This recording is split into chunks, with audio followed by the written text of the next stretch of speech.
Eu vou pegar um gancho porque envolve a adoração a Maria. Eu não vou citar com detalhes porque eu não vou ter tempo, né? Mas, por exemplo, quando nós pegamos a veneração das imagens sagradas no quarto concílio de Constantinopla, que é o oitavo concílio ecumênico e que se dá na sua 10ª sessão, ali, 869 a 870, isso está na obra do Compêndio dos Símbolos, Definições e Declarações de Fé e Moral da Paulinas e da editora Loyola, editoras católicas. Tem algo aqui que assusta os protestantes. E é por isso, por exemplo, que muitos protestantes vão falar, tá vendo? O católico é idólatra. Por quê? Por causa de textos como este que eu vou ler, entre outros. Então eu vou ler aqui, tem aqui o texto latim, o texto grego, eu vou ler em português bem rápido aqui, qualquer coisa me corte. Vamos lá. Do mesmo modo também, esse documento desse concílio, do mesmo modo também a imagem da Imaculada, sua mãe e genitora de Deus, Maria, e além disso pintamos também as imagens dos santos anjos, como os representam em palavras a Divina Escritura, mas também as imagens dos apóstolos, tão dignas de louvor dos profetas, dos mártires, dos varões santos, igualmente de todos os santos, nós os honramos e adoramos. É o que diz qual é a palavra grega? Texto. Aqui a palavra grega... Eu estou lendo uma recensão que é latina. Ela vai dizer honoramos et adoramos. Eu vou citar já a grega. Latim, eu vou citar agora a recensão grega. Citei primeiro a latina. Eu vou citar rapidinho para não pegar o seu tempo, tá, padre? Rapidinho. Agora a recensão grega. Agora eu vou responder sua pergunta. Do mesmo modo também, e a tradução é católica, não é minha. Do mesmo modo também, a imagem da Imaculada, sua mãe, e as imagens dos santos anjos, como os representam em palavras da Santa Escritura, e ainda as de todos os santos, nós as veneramos e adoramos. O grego traz timonen kai proskinumen. Proskinumen. Eu sei que proskinel tem a ver com dobrar-se, ajoelhar, prostrar, eu sei, mas a própria edição católica, nos dois casos da recensão latina e grega, traduziu como adoramos. Me perdoe. Mas por que traduziu como adoramos? Porque orare, os, boca, ad, é beijar. Então tem o mesmo sentido etimológico do grego. Mas não está se falando de latria. Se ele quisesse falar de adoração no sentido de idolátrico, teria usado a palavra latria. Mas vamos lá. Tem bastante coisa que o senhor falou. Por que Deus precisaria imunizar Maria do pecado? Porque o desígnio da criação ele não é maior que o da redenção. E se Deus criou Eva sem pecado, ele não poderia ter criado Maria em pecado. Uma vez que nós temos já desde os padres da igreja muito antigos a analogia entre Maria e Eva e Cristo no Adão. Isso está presente em diversos santos padres antigos. Porque o anjo a chama de Recharitomene, inclusive como nome próprio. Agraciada, cheia de graça. Né? Então, antes de ela dar o seu consentimento para a encarnação. Então, o anjo lhe dá esse nome previamente a isso. Em terceiro lugar, é que mais do que uma razão mais teológica, porque Jesus não passou por Maria, ela não é apenas uma porta pela qual ele passou. Ele tomou carne dela. Ou seja, a matéria-prima da humanidade santíssima de Cristo, que tira o pecado do mundo, não pode ser pecaminosa. Então há uma necessidade pelo próprio desígnio da redenção.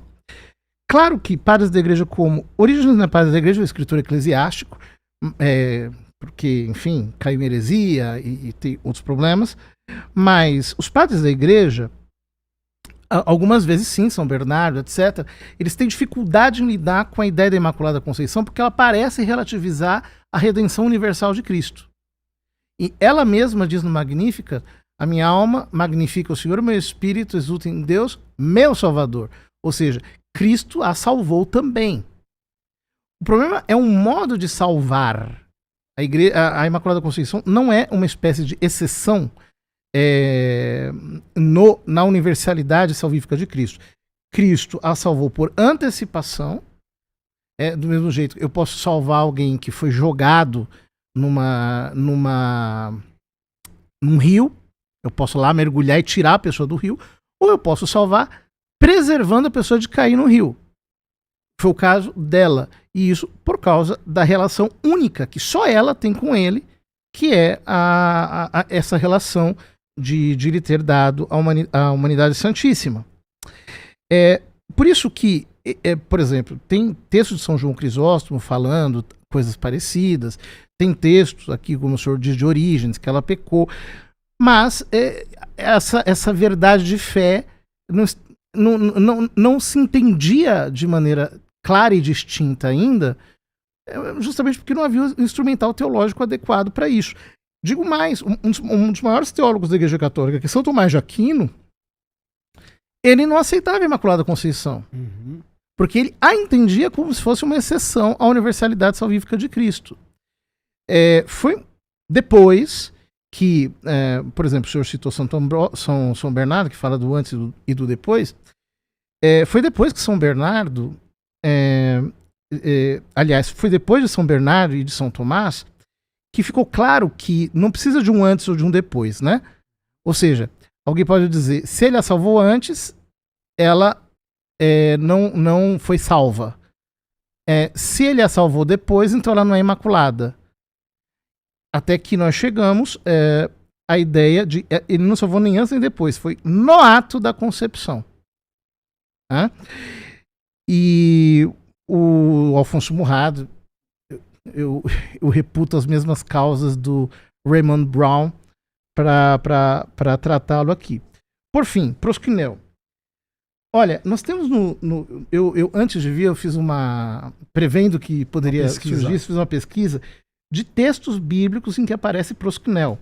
Abraão se prostra diante dos 3 homens, Gênesis 18. Ló se prostra diante dos 2 anjos, Gênesis 19. Jacó se prostra diante de Esaú 7 vezes, Gênesis 33. A família de Jacó se prostra diante de Esaú, Gênesis 33, 6, 7. Os irmãos de José se prostram diante dele, Gênesis 42. Mais uma vez, os irmãos de José se prostram diante dele, Gênesis 43. Judá e seus irmãos se prostram diante de José, Gênesis 44. Jacó se prostra sobre o seu cajado, Gênesis 47. Depois, o povo se prostra diante de Moisés. Moisés se prostra diante de seu sogro, Êxodo 18, 7. Enfim, tem mais. Tem aqui várias páginas aqui, pelas 4, 5 páginas de citações de prosquinel, que não é idolatria. Então, é muito importante diferir as duas coisas. Quer dizer, o culto de latria, que é exclusivo de Deus, nunca foi dado a Maria e aos santos. E os próprios reformadores reconhecem isso, que nós temos o mesmo Deus, nós todos cremos na Santíssima Trindade. Ok? Podemos. Bom, vamos lá. No caso desses vários personagens que se prostram, padre, na Bíblia, é verdade, mas eles se prostram, o senhor citou o contexto, sobretudo veterotestamentários, e essa ideia de você se prostrar diante de alguém, por uma questão cultural, de deferência no Antigo Oriente Próximo, não só em Israel, mas nas nações circunvizinhas a Israel no Antigo Oriente Próximo, era comum. Então, de novo, eu não posso pegar esses elementos culturais antigos e, de novo, transferi-los para um contexto de um concílio onde esse culto a Maria já começa nos primeiros séculos da igreja. Então, você tem uma situação distinta. E, a meu ver, eu entendo o que o senhor falou, a questão de prosquinel, que ele pode ter um sentido amplo e tem, só de se encurvar ou de adorar, mas a questão é que em nenhum momento, por exemplo, esse compêndio que envolve símbolos da fé católica e tudo, explica. Então, para quem ler, veneramos et adoramos, ou seja, nós veneramos e adoramos. O que é adorar para qualquer pessoa, sem que haja uma nota aí, quer dizer, nós estamos adorando a imagem de todos os santos e tudo. Mas vamos lá, deixa eu fazer umas considerações ao que o senhor falou. Primeira consideração, em Lucas 1, 28, a expressão grega kecharitomene, que o senhor citou, ela vem de charitô, que significa, segundo o BDAG, um dicionário bem emblemático do grego, de Bauer, Denker, Arndt e Gingrich, significa alguém que foi favorecido por Deus. Somente isso. Não existe nada no texto grego que sugira que tal favor divino envolva, por exemplo, a ideia de Maria ser preservada imune de toda mancha original do pecado, ou do pecado original, ou que Maria tenha permanecido, como alguns pensam, por exemplo, virgem durante toda a sua vida e tenha seguido uma perspectiva celibatária. Não há nada disso no termo grego que exija isso. Aliás, muito pelo contrário, esse mesmo verbo charitô, ele é usado, por exemplo, em Efésios 1,6, quando Paulo diz a respeito dos cristãos em geral que a graça de Deus nos favoreceu, e charitosen, no amado, isto é, em Cristo. E nem por isso os cristãos, eles são sem pecado nem nada, muito pelo contrário. Então, esse elemento verbal, eu acho que ele, na minha modesta perspectiva, ele não procede a ideia do verbo haritô. Não há nada nele que exija semanticamente, remotamente, a ideia de Maria ser preservada do pecado original e assim por diante. Uma outra consideração é a seguinte: Maria, em Lucas 1,47, no Magnificat, ela admite que precisa de um Salvador, quando diz: o meu espírito se alegra em Deus, meu Salvador. O senhor comentou brevemente esse termo. O que acontece? Aqui o termo grego para Salvador, ou seja, soter, ele aparece mais uma vez apenas no Evangelho de Lucas, que é Lucas 2,11, quando é dito, por exemplo, pois na cidade de Davi vos nasceu hoje o Salvador, soter, que é Cristo o Senhor. Então aqui o substantivo Salvador, ele possui um sentido teológico redentivo, ou seja, Deus salva os pecadores dos seus pecados, o que evidentemente também inclui Maria nesse sentido. Eu imagino que o senhor, diante do que o senhor mencionou, o senhor disse que existem dois modos de salvar alguém, não é isso? Você pode salvar alguém, por exemplo, depois da queda, que é o que nós protestantes entendemos com Maria e com todos os seres humanos, de forma geral, ou você pode preservar alguém da queda, que é o que o senhor postulou. Porém, o sentido mais natural, comum, ao longo de toda a Bíblia, todo o Novo Testamento, inclusive Septuaginta e Novo Testamento grego, envolve, por exemplo, a ideia do termo do substantivo Salvador, ele ser usado em sentido, claro, no presente caso, redentivo, né? Envolve salvar alguém que caiu em pecado e não preservar ou impedir alguém previamente, antecipadamente, desta queda. Então é essa questão que eu acho também complicado. Eu não tenho... É uma explicação interessante, mas eu não a vejo como bíblica. Quer dizer, olha, eu louvo a Deus, o Senhor, no Magnificat, que é o meu Salvador. Obrigado porque o Senhor me preservou de cair na queda. Não, Deus, Jesus é o Salvador de Maria porque ela também é pecadora. É a leitura mais natural do texto. A não ser que você talvez leia o texto, e nenhum de nós é neutro, é evidente, mas o leia com os olhos mais dogmáticos. Uma outra perspectiva que eu diria, uma terceira consideração, é a seguinte: a Bíblia é clara ao dizer que o pecado afetou todos os seres humanos sem exceção. E isso evidentemente inclui Maria. Se não, acompanhe por favor o meu simples silogismo. Premissa 1. Todo ser humano peca. Premissa 2. Maria foi um ser humano. Conclusão. Logo, Maria pecou. Então, se as duas premissas são verdadeiras, segue-se que a conclusão é verdadeira. Além disso, esse conceito de pecaminosidade universal da humanidade encontra apoio farto nas Escrituras. Romanos 3,23, Paulo diz que todos, pantes, pecaram e destituídos, estão na glória de Deus. Não há nenhum elemento indicativo no seu contexto de que haja exceções a essa regra. Além disso, 1 João 8, eu vou terminar com esse texto, diz que se dissermos que não temos pecado, enganamo-nos a nós mesmos e não há verdade em nós. Se Maria pudesse dizer que ela não é pecadora, ela seria mentirosa e poderia piorar ainda mais o seu estado enquanto pecadora, como todos nós somos diante de Deus. Bom, 1 João 8 não me parece uma afirmação mariológica, não é essa preocupação nem de João em João 1,8, nem de Paulo em Romanos 3,23. Ele está fazendo realmente uma afirmação universalista. E, ao mesmo tempo que eles estão fazendo uma afirmação universalista, ou seja, mais uma vez, não se trata de doutrina mariológica, mesmo nesse caso, ela não é uma exceção à regra. Porque um modo de salvar é o que faz com que ela seja preservada. Ou seja, se não houvesse uma ação de Deus, uma ação preservadora de Deus, ela seria pecadora. Então, Deus é o seu Salvador, em previsão dos méritos de Cristo, inclusive. Essa é a doutrina da Igreja Católica. Depois, o senhor fala de recaritomene, haritó, significa ser favorecido. E é muito interessante porque quando nós lemos no capítulo 1 de São Lucas, o anjo diz: achaste graças diante de Deus. Que é a mesma expressão que aparece para Noé. Noé achou graça diante de Deus. Gênesis 6. Gênesis 6. Ou seja, Noé foi preservado do dilúvio. Então nós temos aqui um paralelo de preservação. Inclusive Deus fez com que a arca fosse betumada para que a água não entrasse na arca, né?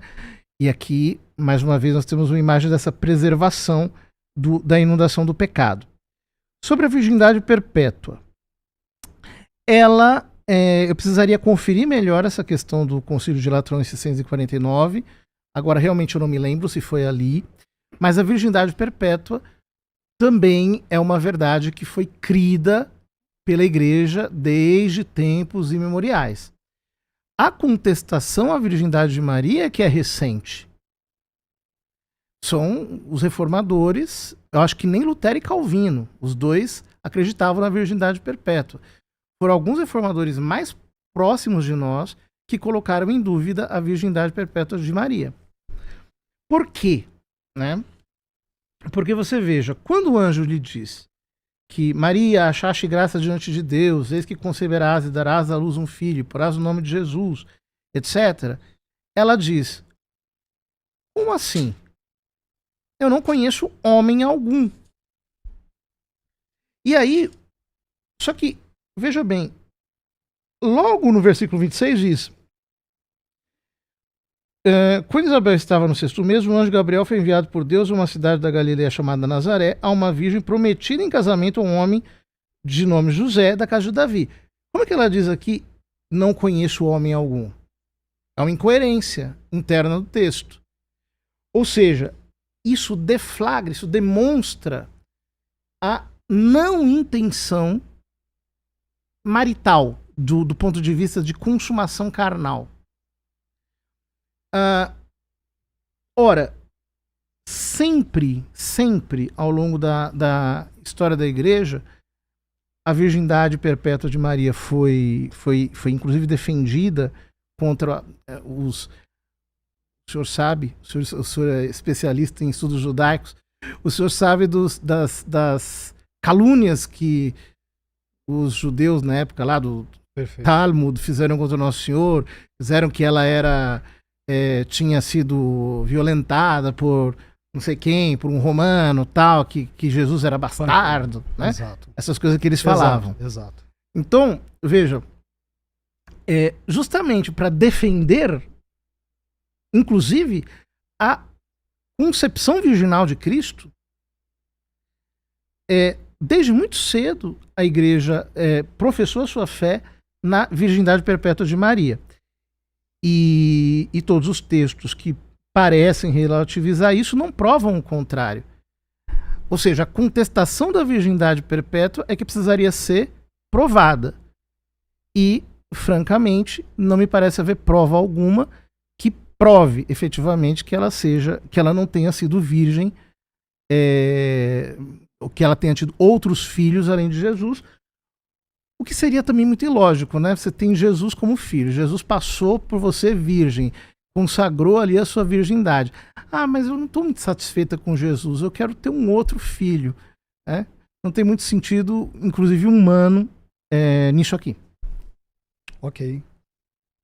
Bom, eu creio que essa analogia que o senhor fez aí novamente, por exemplo, envolvendo Noé. Noé achou graça diante de Deus em Gênesis 6, num contexto pré-diluviano, então a linguagem é semelhante em Lucas capítulo 1, logo eu posso defender o fato de que Maria, por exemplo, ela nasceu num contexto sem um pecado original. Eu acho que, de novo, há uma transferência ilegítima, né? Há aquilo que Humberto Eco chamaria de overinterpretation, uma interpretação excessiva, a meu ver, no texto, né? Então, esse é um primeiro ponto que eu gostaria aqui de trabalhar. Existem outros elementos, o senhor mencionou a ideia de que não conheço homem algum, né? Então ela não conhece homem por quê? Porque ela não se relacionou sexualmente com ninguém até então, porque ela era virgem até então. E aí, eu gostaria de propor, vamos ver se a gente vai ter tempo, algumas razões pelas quais eu entendo que nós devemos acreditar que Jesus, por exemplo, teve irmãos nascidos de Maria, não sei se vai dar tempo da gente tratar, que esse é um assunto espinhoso por si só também, mas que acabam apontando para essa direção e que, portanto, ela não foi perpetuamente virgem, porque o que nos importa nesse caso é entender a Escritura, ou tentar entender o que a Escritura diz. Então, uma primeira razão pela qual eu entendo que nós devemos entender e compreender aí que Jesus teve irmãos nascidos de Maria, a primeira razão é, o Novo Testamento ele diz claramente que Jesus teve irmãos, adelphoi, e irmãs, adelphai, conforme Mateus 13, 55 a 56, Marcos 6,3, aqueles textos que a gente conhece nesse debate. Né? E no contexto dessas passagens, os termos irmãos e irmãs se referem a pessoas provenientes de um mesmo útero, o de Maria. Nós não temos no Novo Testamento grego o termo adelphos, como, por exemplo, Johannes Low e Eudinaida atestam no sentido de um primo, de um parente. Ele não tem esse tipo de nuance no contexto do Novo Testamento grego. Em segundo lugar, uma segunda razão, existem textos como Lucas 14:12 e Lucas 21:16, o mesmo autor, alguns capítulos antes e alguns depois. Nesse texto, Lucas distingue dentro dos seus contextos o termo irmão, adelphos, do termo parente, singene. Portanto, os autores neotestamentários, quando eles citam os irmãos e irmãs de Jesus, dificilmente eles pretenderiam que tais termos fossem compreendidos, a meu ver, como uma referência aos seus primos ou parentes mais afastados. Uma terceira razão é a seguinte: se os autores bíblicos quisessem identificar os irmãos de Jesus claramente como parentes ou primos, pessoas mais distantes na família, como é sugerido, via de regra, pelo catolicismo, eles poderiam ter empregado outros termos mais adequados, mais certeiros, disponíveis, inclusive, na sua época, que eles poderiam usar para explicitar, como, por exemplo, o singene, parente, que aparece em Lucas 21:16, João 18:26, Atos 10:24, Romanos 16, versículos 7 e 11, e anepsios, primo, que aparece ali em Colossenses 4:10, que é o que parece um rapax legome, não é único, né? Uma quarta razão, embora o termo irmão adelphos, que corresponde ao hebraico ar, ele possa se referir a um parente no contexto da Septuaginta, que é um argumento que com muita frequência os católicos usam, esse sentido específico de primo ou parente mais distante, ele deve ser determinado e esclarecido pelo contexto imediato, como acontece nos textos supracitados que às vezes os amigos católicos usam, Gênesis 13:8, 14:14, naqueles contextos é claro que ar, irmão em hebraico, é um parente geral. Isso não é claro nos contextos dos evangelhos sinóticos e também em João. Uma quinta razão, e eu vou tentar aqui até onde der, depois eu passo, eu preparei várias aqui. Mateus 1:25 diz a respeito de José que este não a conheceu, isto é, não conheceu Maria até o dia em que ela deu à luz um filho e ele o chamou com o nome de Jesus. Estou usando a tradução da Bíblia de Jerusalém. A expressão até que, ela vai traduzir o grego reos, como nós sabemos, e sugere que Maria ela se manteve virgem apenas até o nascimento de Jesus. E após o nascimento de Jesus, Maria e José se conheceram sexualmente. Aliás, esse sentido de réus até aquele contexto seguinte, por exemplo, e que não isso vai significar que ela ficou perpetuamente virgem, esse sentido aparece, por exemplo, em Mateus 14:22, Mateus 17:9, 18:34 e vários textos.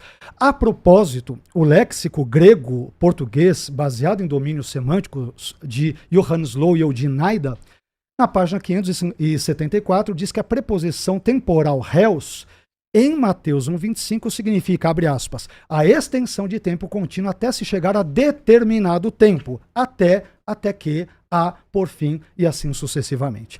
E aí, conforme tiver eventualmente mais tempo, eu sei que eu falei bastante coisa e tente tratar do jeito que eventualmente der, mas eu passo agora a bola para o senhor para não extrapolar o tempo. Tá bom. Então, assim, falando dos... só uma coisa que eu esqueci de mencionar antes. O silogismo que o senhor disse, a premissa maior seria todo homem peca.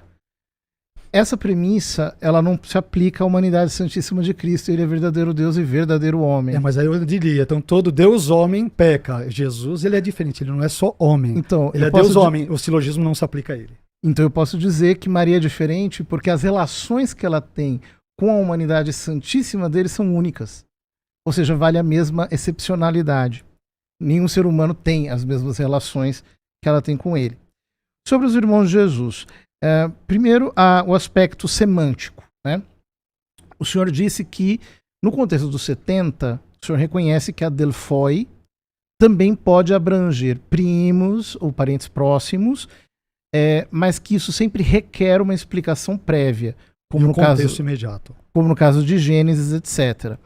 Porém, o que importa no caso é perceber que o campo semântico de adelphoi é mais amplo que o de anepsios, ou seja, primo é primo, adelphoi tem um campo semântico mais vasto, e aí a prova dos 70 ela é útil nesse caso, inclusive fora das escrituras, porque também irmãos é utilizado adelphoi em sentido mais amplo ali fora.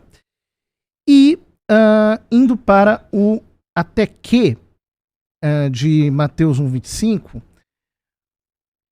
olha, a impressão que se tem no texto, lendo-se-o, é que o evangelista quer salientar que não houve intercurso carnal entre José e Maria, mesmo durante a concepção. Ou seja, ele está querendo salientar é uma espécie de afirmação de ênfase, né?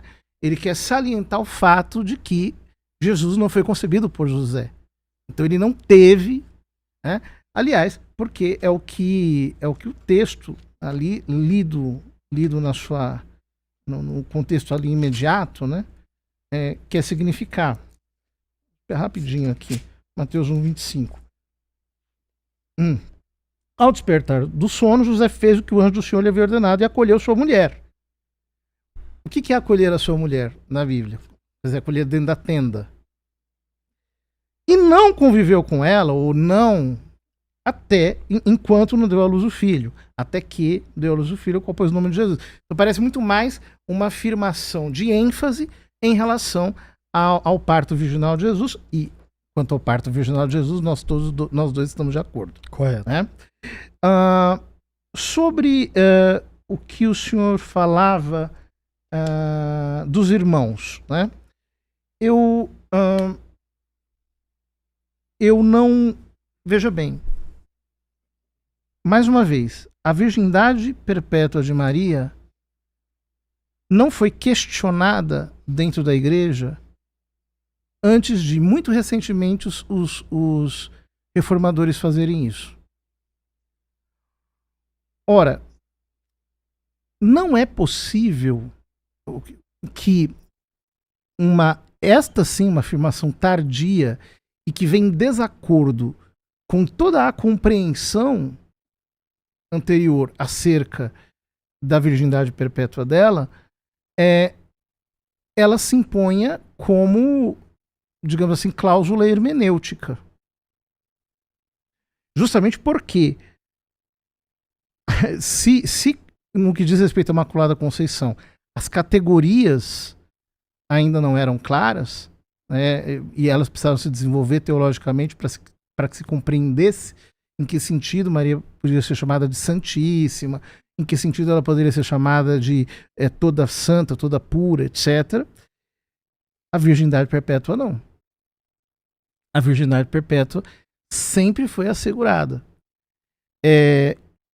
A despeito desses textos que falam de irmãos, né? Inclusive, a tradição de que os irmãos de Jesus, ou seja, os parentes de Jesus, um núcleo familiar um pouco mais extensivo de Jesus, inclusive tinha grande influência na igreja de Jerusalém, também me parece inquestionável. Essa é a razão, por exemplo, porque Tiago tem uma grande importância ali, uma vez que ele pertence a esse núcleo familiar.